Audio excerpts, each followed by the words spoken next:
Plus de 3000 personnes à Bordeaux. Je suis émue. 7500 à Marseille, 5000 à Strasbourg, plus de 100 000 à Paris.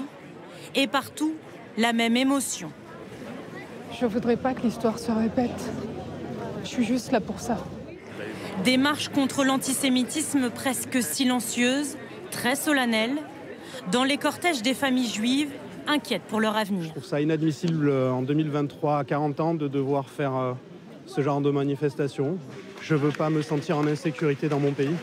D'autres, qu'ils soient célèbres ou non, préfèrent rester optimistes. J'ai espoir en l'avenir et je pense qu'on peut essayer de vaincre cet antisémitisme. Et ce serait chouette qu'il y ait un paquet de monde, et pas que des juifs. Surtout pas que des juifs. Nous avons rencontré des Kabyles, des catholiques, des athées, venus apporter leur soutien cet après-midi.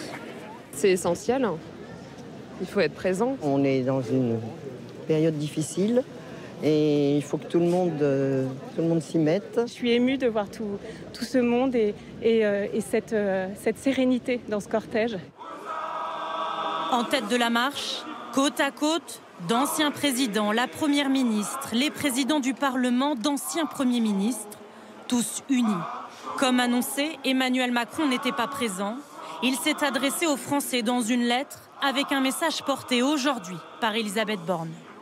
Nous voulons dire à nos concitoyens de religion juive que nous sommes à leur côté, que nous sommes mobilisés, que nous ne laisserons rien passer. Il y avait beaucoup de drapeaux français dans la manifestation. Parce que ce qui nous unit, c'est ce qu'ils représentent, c'est la valeur de la liberté et la valeur aussi de la dignité humaine. Tous les partis politiques étaient aussi présents à Paris, sauf la France insoumise qui a refusé de marcher aux côtés du Rassemblement national.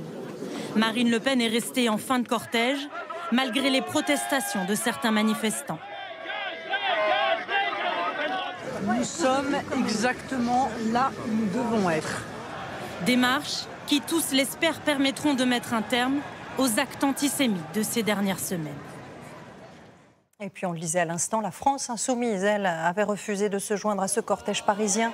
Le parti avait organisé son propre rassemblement ce matin devant l'ancien site du Veldiv. Une manifestation qui avait été fortement contestée par des familles de déportés, dénonçant une récupération indécente. Vous le voyez, plusieurs personnes sont venues perturber le dépôt de gerbes des Insoumis.